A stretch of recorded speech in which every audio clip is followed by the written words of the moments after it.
It started with a 15-second clip. A simple dance in front of neon lights, a cocky smirk, and a caption that read, "You wish you were me." Within hours, the video was everywhere: TikTok's For You page, Instagram Reels, YouTube Shorts. The algorithm had found its newest star. What made this particular video different? Perhaps it was the perfect synchronization of movement to an unreleased track. Maybe it was her effortless confidence that bordered on arrogance. Whatever the spark, the internet was obsessed. 3 million views on day 1. 10 million by day 3. But as the views climbed, so did the comments, a flood of reactions that started with admiration and quickly morphed into something darker. Who does she think she is? That attitude is disgusting. I've never seen someone so punchable. She wasn't just another creator, she was a phenomenon, and almost overnight, the internet had crowned her TikTok's most hated girl. Who is she really? Behind the screen name at Blissadangle, her real name was Natalie Rose, a 17-year-old from Austin, Texas. The daughter of a real estate agent and a high school English teacher. A seemingly normal teen with an abnormal ability to captivate an audience. Former classmates would later describe her as intensely ambitious. From dance recitals to beauty pageants, student council to debate team, Natalie hadn't just participated, she had dominated. She's always been hungry for fame, one childhood friend told reporters. It was never a question of if for Natalie, only when her digital footprint revealed a calculated ascent. 3 failed YouTube channels. A rejected reality TV audition tape. A modeling portfolio that never gained traction. But on TikTok, she found her medium, short-form content where her charisma could shine without the burden of sustaining interest. What followers didn't know was that she was already building a reputation offline for something much darker. By the time her account hit 2 million followers, the whispers started. Screenshots leaked from private group chats showing Natalie bullying classmates. "Nobody from Central High will forget how she treated people," an anonymous source claimed. The screenshots showed messages laced with cruelty, targeted harassment that seemed methodical. Then came the videos. One clip, allegedly filmed months before her rise to fame, showed Natalie mocking a disabled student in her school cafeteria. She deleted it within minutes of being called out, but dozens had already saved it. The evidence was damning, but her response was even more revealing. "They're all jealous," she said in a tearful livestream that many viewers felt lacked genuine emotion. "People have been trying to bring me down my whole life. Now they're using old videos to attack me because I finally have something they don't." She didn't deny. She didn't apologize. She reframed the narrative as persecution rather than accountability. Her brand was now toxic, but undeniably viral. Audience question 1.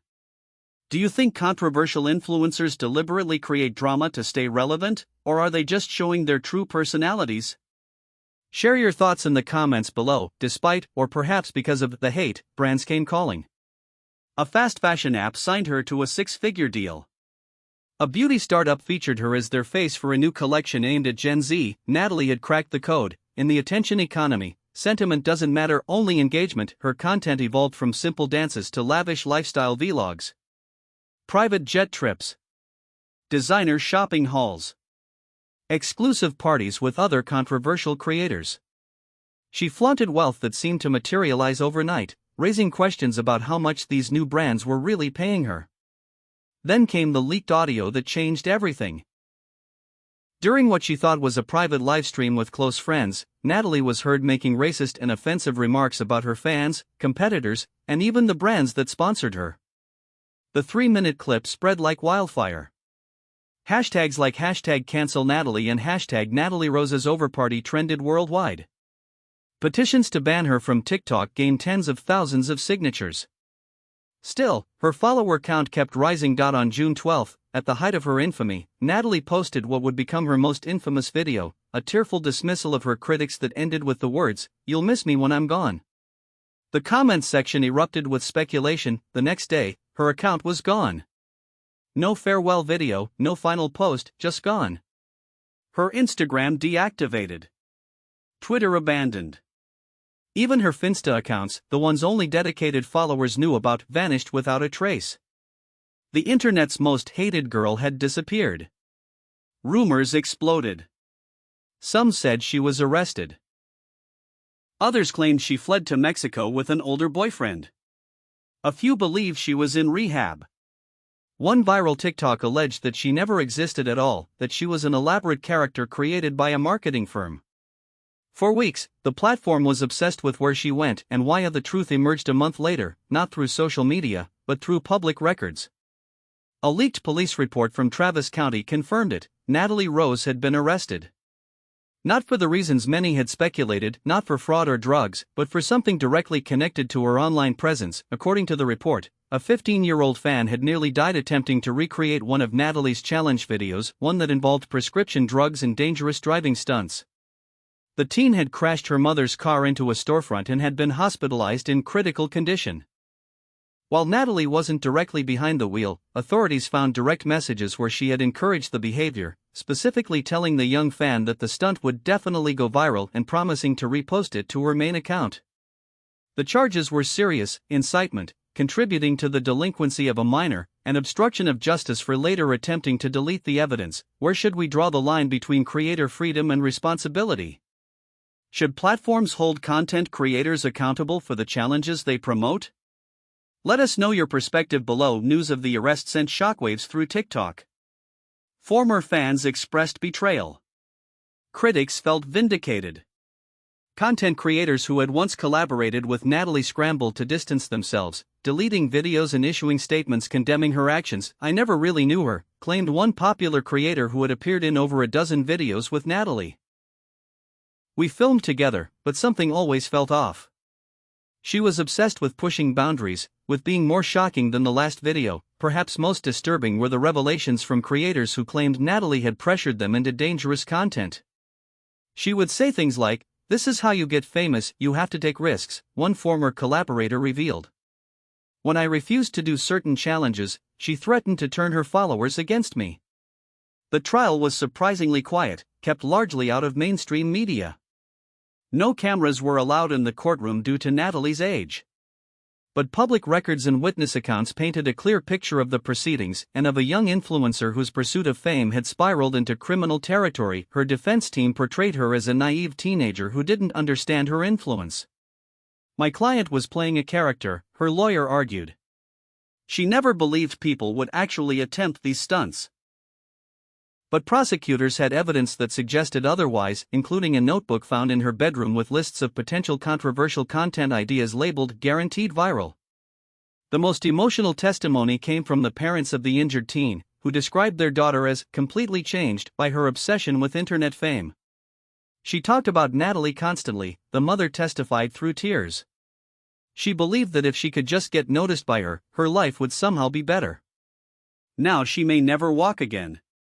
During the trial, the court-appointed psychologist's assessment of Natalie became public record. The report described her as showing clear narcissistic tendencies and an unusual detachment from the consequences of her actions.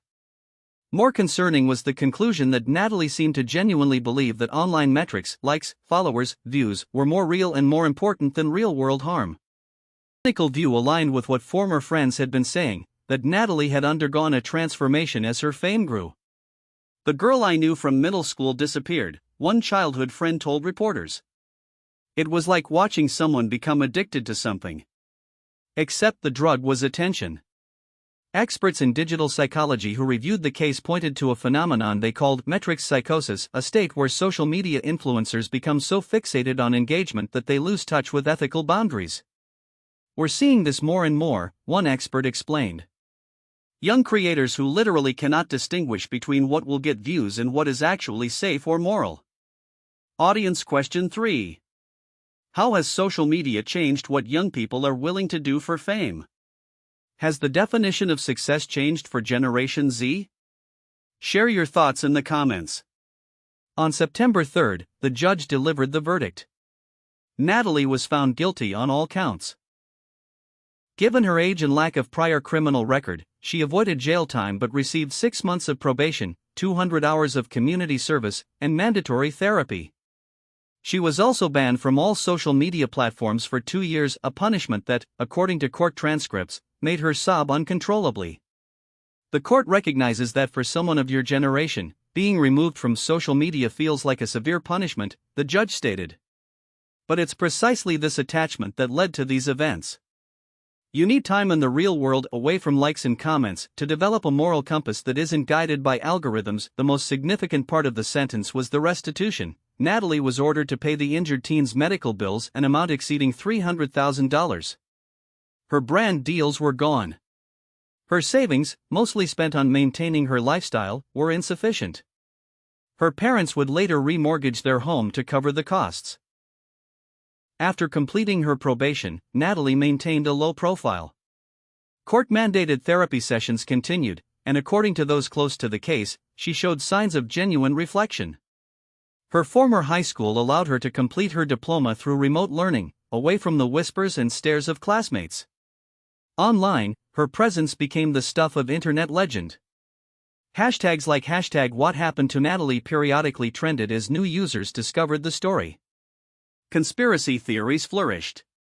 Some claimed to have spotted her working retail in Dallas. Others insisted she had moved to Europe to escape her past. The truth, as documented through public records, was less sensational. Natalie enrolled in a small community college under her mother's maiden name. She began studying psychology, specifically, the impact of social media on adolescent development. A professor who recognized her reported that she was thoughtful, subdued, and surprisingly insightful about the culture that had shaped her. Perhaps the most disturbing aspect of Natalie's story was what happened after her disappearance. Rather than serving as a cautionary tale, her trajectory inspired imitators. Dozens of young creators attempted to replicate her controversial style, hoping to capture the same viral attention. It's the algorithm, explained one social media researcher. Platforms reward extreme content because it drives engagement. Natalie didn't invent this playbook, she just executed it perfectly. And the system continues to incentivize others to follow in her footsteps. These Natalie clones, as they became known, pushed boundaries even further. Dangerous challenges. Fabricated feuds. Manufactured controversies. The line between genuine bad behavior and calculated performance became increasingly blurred. Though none achieved Natalie's level of notoriety, their collective impact revealed a troubling truth: the problem was systemic, not individual. Do you think social media platforms should change their algorithms to prevent rewarding controversial content? Or is it solely the responsibility of creators to behave ethically? Let us know your thoughts. While Natalie's story dominated headlines, her parents remained largely silent until a year after the verdict, when they agreed to one exclusive interview with a parenting magazine. Their account revealed a family blindsided by their daughter's digital transformation. We thought we were involved parents, her mother explained. We had dinner together every night. We knew her friends. We set reasonable boundaries. But there was this whole other world on her phone that we couldn't access or even understand. They described watching helplessly as their daughter became a stranger, obsessed with metrics they didn't comprehend. Their most revealing admission was about the money. When Natalie's videos first gained traction, brands offered sums that seemed life-changing. We should have asked more questions, her father acknowledged. But when someone offers your teenager more money than you make in a year just to hold up a product, it clouds your judgment. We failed to see where it was all heading. While the media fixated on Natalie, the young fan injured in the crash faced a different journey. After multiple surgeries and months of physical therapy, Maya Chen, the 15-year-old who had crashed attempting to recreate Natalie's challenge, regained limited mobility but would live with permanent disabilities. In a rare interview granted to a documentary filmmaker, Maya reflected on what had driven her to such extremes. It sounds so stupid now, she admitted, but I truly believed that if my video went viral, if Natalie noticed me, my whole life would change. I imagined followers, sponsorships, maybe even becoming friends with her. It felt like the only path to being somebody. Maya's story represented thousands of invisible casualties of influencer culture, young people who would never make headlines but whose lives were nonetheless shaped by the pursuit of validation through social media. Her recovery became physical and psychological as therapists helped her disentangle her sense of self-worth from online recognition. Beyond the individuals involved, Natalie's case established an important legal precedent. For the first time, an influencer had been held legally accountable for harm caused by content they encouraged. Legal experts debated the implications for creator liability across platforms. This case fundamentally changes the landscape, one digital rights attorney explained. The court recognized that with significant reach comes significant responsibility. The defense that it's just content or I was just playing a character no longer shields creators from real-world consequences. Following the verdict, several states began drafting influencer accountability legislation. Platform policies were updated to explicitly prohibit challenges that could result in harm. Content moderation teams expanded to flag potentially dangerous trends. The line between creative expression and incitement was being redrawn in real time. Audience question 5. Does holding influencers legally responsible for their content restrict creative freedom, or is it a necessary protection for vulnerable viewers? What balance should we strike? Share your thoughts below. 2 years after her social media ban expired, rumors of Natalie's return began circulating. Anonymous accounts on emerging platforms posted content that matched her distinctive style. Fan accounts analyzed voice patterns and background details, convinced they had found their former queen, but the digital landscape had shifted. The raw, unfiltered controversy that had once catapulted her to fame now faced greater scrutiny. Platforms had implemented stricter guidelines. Brands had become more cautious about partnerships. The era of consequence-free content appeared to be waning, at least temporarily. When Natalie finally did return, confirmed through court records showing her request to legally use social media again, it was with a dramatically different approach. Gone were the provocative challenges and inflammatory statements. Instead, she presented herself as reformed, reflective, even educational. Her new content focused on the psychological impacts of viral fame and the pressures facing young creators. Many questioned the sincerity of this transformation, while others saw genuine growth. Natalie Rose's story is more than a cautionary tale about one creator's rise and fall. It's a mirror reflecting a generation raised in the attention economy where validation is currency, controversy is clout, and consequences often feel distant and theoretical until they become unavoidably real. The more profound questions raised by her journey remain largely unanswered. How do we balance creative freedom with platform responsibility?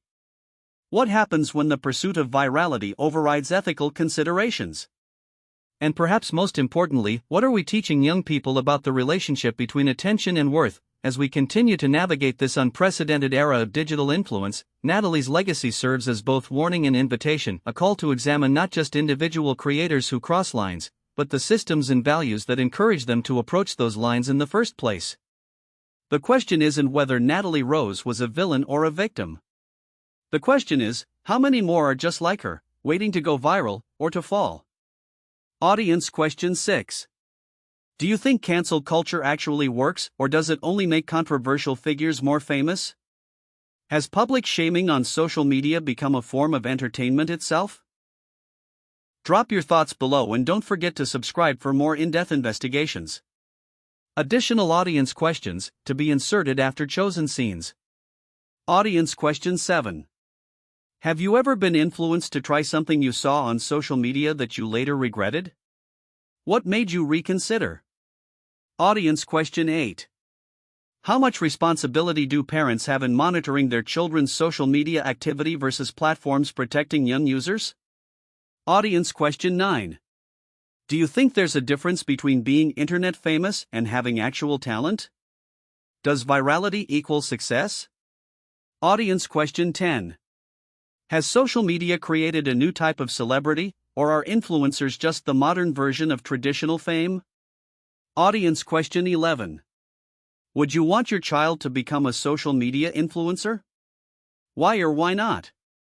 Audience question 12. What's the most dangerous trend or challenge you've seen on social media? Did you see anyone get hurt? Audience question 13. Do you think people show their authentic selves on social media, or is everyone playing a character to some extent? Audience question 14. Should schools teach media literacy and the potential dangers of viral challenges? At what age should this education begin? Audience question 15. Have you ever unfollowed a creator because of controversial behavior? What was your breaking point? Audience question 16. Is redemption possible for cancelled influencers, or should some actions permanently end a career?